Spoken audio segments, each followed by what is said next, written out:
Hoş gelmişsin babam. Hoş gördük. Hoş gelmişsin abi. Hoş gelmişsin. Hepiniz gözümde tuttunuz.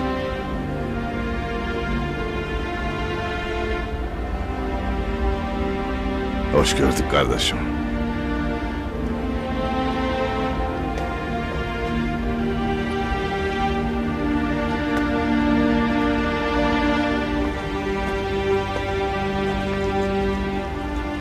Beyim.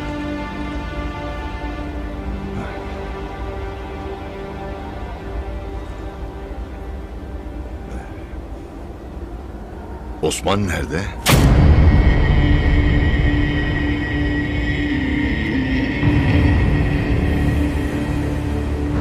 Osman'ı göremedim.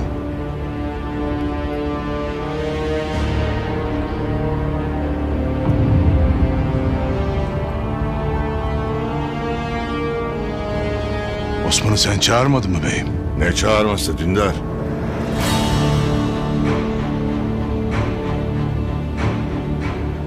Nerede Osman?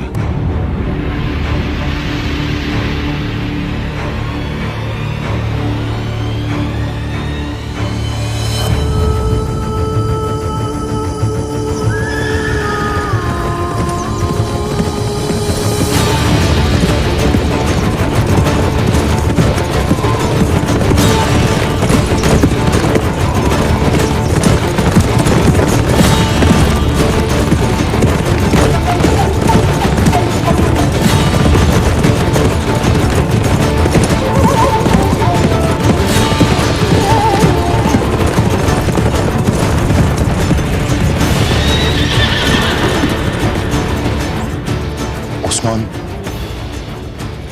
Osman senin yanında değil miydi beyim?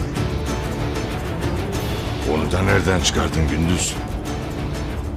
Neler oluyor burada? Beyim, dün Yavrak Arslan'ın ketüdası Kuzgun Bey geldi. Senin Osman'ın yanına emrettiğini söyledi.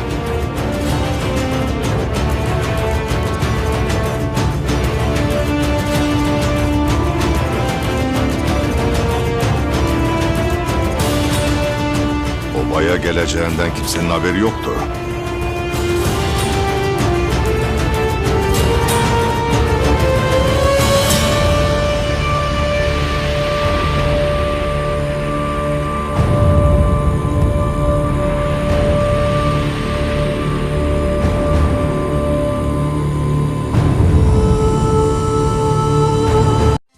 ATV kanalına abone olun, hiçbir şeyi kaçırmayın.